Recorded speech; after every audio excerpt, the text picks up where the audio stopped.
My grandfather's accountant called me on a Tuesday morning to tell me something impossible. The dead man's bank account had just received a deposit. I'm still not sure what happened that day. All I know is that what started as a routine inheritance became something that shouldn't exist. My grandfather died on March 14th. Heart attack. Clean. Simple. Final. The funeral was small. I inherited his house, his old furniture, and a leather ledger from his study. The kind accountants used before computers took over. I almost threw it away. But something made me open it. The entries were meticulous. Deposits and withdrawals dating back 40 years. Every transaction was labeled. But as I flipped through the pages, I noticed something wrong. The handwriting changed. Not gradually. Abruptly. Around 1987, my grandfather's careful script shifted into something sharp and aggressive. The entries grew stranger too. Payment for silence, $8,000. Monthly retainer, insurance. The usual arrangement, $12,500. No names. No explanations. Just amounts and cryptic references. Then I found the ledger's final entry, dated the day before he died. It read, "Final payment received. Contract concluded." I called his accountant, thinking maybe he could explain these entries. That's when he told me about the deposit. "We received a wire transfer this morning," he said, his voice tight, "to your grandfather's account for $50,000. The instructions were very specific. It has to stay there untouched." "Who sent it?" I asked. "That's the problem," he replied. "It came from your grandfather's account." My hands went cold. I drove to the bank that afternoon. The manager pulled up the transaction on his computer, and I watched his face turn pale as he explained what he was seeing. The money didn't just appear in the account. It had been transferred out of the same account 10 minutes before it was transferred in. A circular transaction. Money sent from himself to himself. But that was impossible. He'd been dead for 3 days. The manager tried to reverse it. The system rejected every attempt. The money was locked in place by security protocols that required my grandfather's password and his biometric signature. Both authenticated successfully. I got worse. 2 weeks later, another deposit arrived. Same amount, same pattern. Money transferred from the dead man's account to itself, locked in place, impossible to move or remove. Every 2 weeks without fail, it happens again. I've consulted lawyers. 3 of them refused to take the case. The accountant stopped answering my calls. The bank eventually transferred the account to a specialized department that deals with unusual circumstances. They won't tell me what that means. What terrifies me most isn't the impossible deposits. It's that I've started checking the ledger again. Looking back at those entries from 1987, I realized something. My grandfather wasn't recording payments he'd made. He was recording payments he'd received. And the amounts he wrote down match exactly, down to the dollar. With the deposits appearing now, the contract, whatever it was, isn't finished. And something, or someone, is making sure the terms are honored. The balance in that account grows every 2 weeks. It's at $1.30 million now, And I understand, finally, what those old entries meant. The usual arrangement. It's not money being paid to my grandfather anymore. It's money that's being paid through him. And I don't know what happens when the balance reaches whatever final number that contract requires.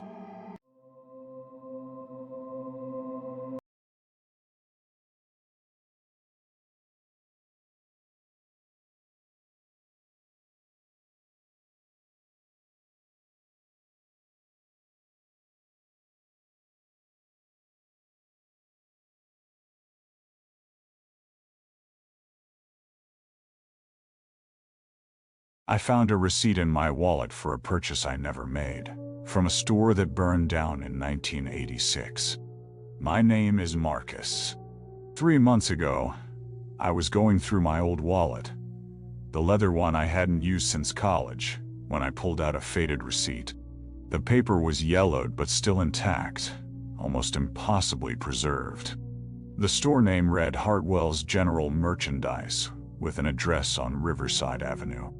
The date stamp said March 14th, 1986. I recognized the street. Riverside Avenue was about 2 miles from where I grew up, but I'd never been to Hartwell's. Or had I? The receipt listed 3 items: 1 leather belt, a pack of Marlboros, and something labeled only as the Mirror, $47.99. The total came to $89.14. I had no memory of this purchase. I would have been 5 years old in 1986. That night I did something I probably shouldn't have. I searched for Hartwell's general merchandise online. What I found made my skin crawl. The store had burned down on March 15th, 1986. One day after this receipt was printed. The fire was catastrophic. The entire building collapsed. But here's what stopped me cold. The fire happened in the middle of the night around 2 a.m. No one was inside. No one died. But 3 store employees reported that when they arrived for the morning shift and found the smoldering wreckage, the owner's office safe was open and empty. Over the next week, I became obsessed. I drove to Riverside Avenue and found only an empty lot with cracked asphalt and dead grass. No building. No trace that Hartwell's had ever existed, except in newspaper archives and my inexplicable receipt. I called my mother. I asked if she'd ever taken me to that store as a child. She went quiet for a long moment. "Marcus, I don't know how you have that receipt," she said finally. "Your father took you there once. Just once. You were very small. He came home that day acting strange. He said he'd bought you something. But when I asked what, he wouldn't tell me. He said it was better if I didn't know. The next morning we heard the store burn down. Your father got very upset when he heard the news. He told me never to take you back there, never to mention it again. My father died when I was 7. I have almost no memory of him. I still have the receipt. I keep it in a safe now, not my wallet. But something else happened 2 weeks ago that I can't explain. I received a delivery. No order confirmation. No return address. Just a plain box at my front door. Inside was an old mirror. Not antique, not valuable, but old. The wood frame was dark and warped. When I looked into it, I saw myself reflected back. But the reflection was wearing clothes I owned 30 years ago. Clothes my mother had thrown away when I was a teenager. I haven't looked in that mirror since. The receipt is still in my safe. The date on it hasn't changed. But yesterday, I pulled it out to examine it again. The item description has changed. It no longer says the mirror. Now it reads, the next one, $47.99. I don't know what that means. I don't want to know. But I've started noticing receipts in places they shouldn't be. Inside books I haven't opened in years. Tucked into old photo albums. Slipped between the pages of newspapers. All of them dated March 14th, 1986. All of them from Hartwell's general merchandise. And all of them listing items I've never purchased. Sarah had cleaned the Riverside Hotel for 8 years without incident, until the morning she found her own name on a registration card in a room she'd never entered. It was a Tuesday in October when housekeeping gave her the usual assignments. Room 412 was flagged as a late checkout. Sarah knocked twice, announced herself, and entered with her master key. The room was pristine. Too pristine. The bed wasn't just made, it was made with the exact fold pattern she used. Same with the bathroom. Towels hung at her preferred angle.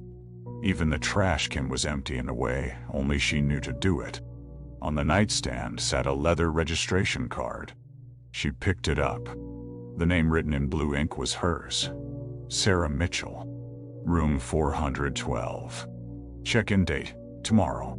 Check-out date, blank date. Her hands went cold. She rushed to the front desk. The manager, Derek, pulled up the computer. Room 412 was booked under the name Sarah Mitchell. Payment method on file, her own credit card. But there was no checkout date listed. Instead, there was a note in the system. Guest refuses to leave. Sarah felt her stomach drop. She'd never stayed at this hotel, never made this reservation. Her credit card was in her purse. Derek made the call to security. While they reviewed the footage, Sarah stood frozen in the lobby. The cameras showed something impossible. A woman matching her exact appearance. Same height, same walk, same uniform, entering room 412 at 11 p.m. the night before. The timestamp showed yesterday's date. But yesterday, Sarah had been home. Alone. She remembered it clearly. She'd ordered takeout, watched television, gone to bed at midnight. Security went upstairs with her. They opened room 412 again. Now there were personal items on the dresser. A wallet, keys, a phone, all belonging to Sarah Mitchell. When they opened the wallet, inside was an ID card, but the address was the same hotel room number. That's when Sarah's own phone buzzed in her pocket. She pulled it out. The message was from an unknown number. "Stop looking for me. I'm not leaving this room." She showed Derek. His face went white. The police came. They found no one in the room, but they found something worse. A calendar on the nightstand with dates marked off. Dates going back 3 years. Each one crossed through. The final marked date was tomorrow. The detective asked Sarah when she'd first started having thoughts about checking in here. When did she first feel like part of her wanted to stay? Sarah couldn't answer. Because now that he'd asked, she realized something terrifying. She did want to stay. The feeling had been growing all morning. It was getting stronger by the minute. That night, Derek found her pacing the lobby at 2 a.m. She said she needed to go back upstairs. He physically stopped her, took her keys, called her sister to come pick her up. Her sister arrived within an hour. Sarah agreed to leave, but as she walked toward the exit, she turned around one last time and looked at the elevator. The doors were open. Room 412's key was on the floor in front of it. The next morning, the police checked the hotel again. Room 412 was empty, but the registration card on the nightstand had changed. A new name was written in blue ink. A name of another employee. A cook who worked in the basement kitchen. When they went to find her, they discovered she'd called in sick. When they went to her house, they found the front door unlocked. No one answered. The hotel is still operating. Room 412 is still available for booking, but staff refuse to clean it. The registration card changes every few weeks. Each time, it's someone connected to the building, and every time that person calls in sick the next day. No one's been seen checking out yet, but the checkout date column remains blank. The diner had been closed for 3 years, but someone was still ordering coffee at midnight. Marcus had inherited his uncle's failing restaurant on Route 9, a forgotten stretch of highway where trucks stopped and travelers disappeared into the dark. He planned to demolish it, sell the land, move on. But during his first week of clearing inventory, he found something impossible in the logbook behind the register. The handwriting was meticulous. Dates, times, orders. The last entry was from November 14th, 1987. A single word next to it, Margaret. Then Marcus noticed something that made his skin crawl. The entries continued. Past 1987, past 1990, past 2000. New handwriting appeared around 2005. Different pen, same logbook. The orders became stranger. Coffee, no cup. Water, for the road. Eggs, not to eat. The final entry was dated 3 days before Marcus inherited the place.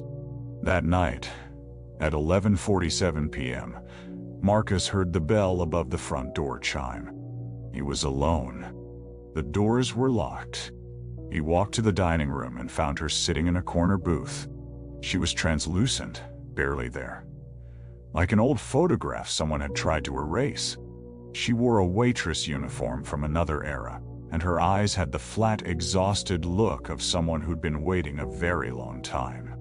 "Coffee," she said. Her voice sounded like wind through an empty building. "I always come back for my shift."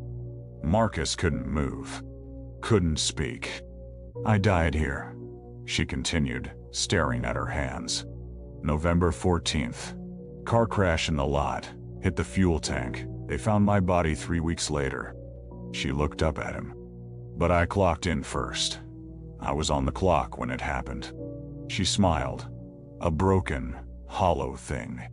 So I never really left. Not while I was still working." Marcus checked the ledger again the next morning with trembling hands. A new entry was written in that impossible handwriting. "Coffee. With someone to talk to." He packed his things that afternoon.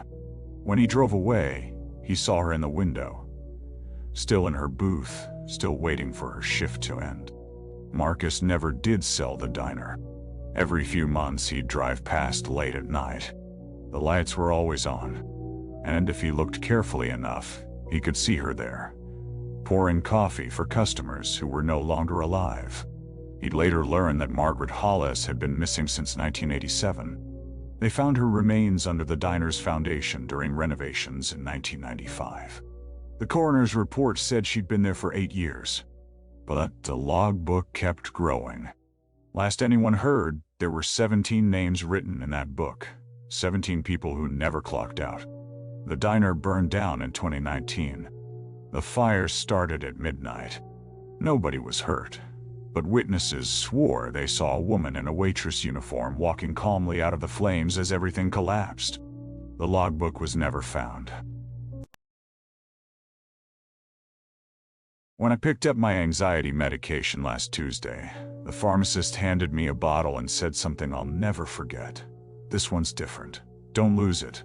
I didn't think much about it then. Just another day at Riverside Pharmacy, the same place I'd been getting my prescriptions filled for 3 years. But that bottle changed everything. The prescription was for sertraline, 50 milligrams. Standard stuff. I'd been taking it for months with no issues. But when I got home and opened the container, I knew something was off. The label was handwritten instead of printed. The date was wrong. It said May 15th, but today was May 12th. And the pharmacist's signature looked shaky, almost desperate. I almost called to complain. Almost. Instead, I just took the pills as prescribed. 1 a day, every morning with coffee. Day 1, day 2, day 3. Nothing unusual. But on day 4, I noticed the bottle felt heavier. I looked inside, expecting maybe a few pills remaining. There were 48. I'd taken 4 pills. There should have been 26 left. I counted again. 48. Exactly the same number as when I opened it. The rational part of my brain screamed coincidence. Maybe I miscounted. Maybe the pharmacy made an error. But I knew what I'd seen. I knew what I'd counted. So, I started a test. I removed 5 pills and placed them on my nightstand. I counted the remaining pills in the bottle. 43. Then I closed it and left it alone for 24 hours. When I opened it the next morning, there were 48 pills again. The 5 I'd removed were still on my nightstand, untouched. It was like the bottle was replacing what I took, healing itself, or feeding itself. I became obsessed.